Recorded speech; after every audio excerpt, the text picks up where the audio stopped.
कल 2 फरवरी की शाम हफलागंज की एक ईंटा बनाने वाली फैक्ट्री के मशीन की चपेट में आ जाने से सिकंदर पासवान नामक एक मजदूर गंभीर रूप से घायल हो गया, जिसकी समय पर इलाज के अभाव में मौत हो गई। दरअसल हुआ यूं कि सिकंदर पासवान हफलागंज की जीबीबी नामक सीमेंट से ईंटा बनाने वाली एक फैक्ट्री में पिछले 2 वर्षों से काम कर रहा था।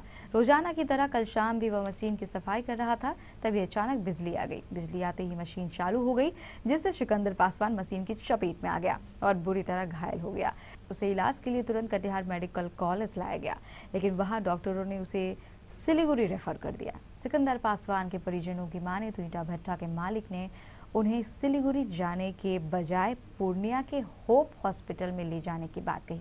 भट्टा मालिक के कहने पर परिजन उसे पूर्णिया होप हॉस्पिटल लेकर चले गए, लेकिन भट्टा मालिक नहीं पहुंचा। सिकंदर पासवान के परिजनों के पास पैसे नहीं थे, इसीलिए पूर्णिया होप हॉस्पिटल ने घायल को अपने हॉस्पिटल में भर्ती नहीं किया। इस कारण परिजन उसे वापस लेकर कटिहार मेडिकल कॉलेज की ओर चले गए, लेकिन पूना मेडिकल कॉलेज पहुंचने के पूर्व ही घायल सिकंदर पासवान की मौत हो गई।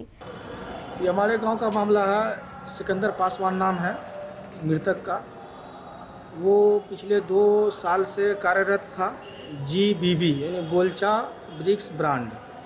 वो हमारे सिरनिया पश्चिम पंचायत अंतर्गत ही सीमेंट का ईंट बनने वाला भट्टा का निर्माण हुआ था। जब से वो काम कर रहा था, डे नाइट दोनों, नाइट में गार्ड का भी काम उसी में था।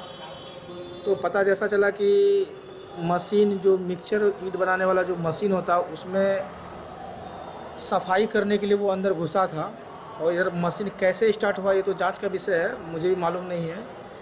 और उसी क्रम में मशीन भी उसको लिपट लिया, जिसमें वहाँ गए तो डॉक्टर साहब चेक करने बाद हुआ रेफ़र कर दिए सिलीगुड़ी जाओ।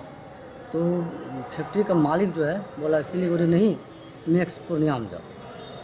तो हम लोग एम्बुलेंस किया और मैक्स पूर्णिया गए।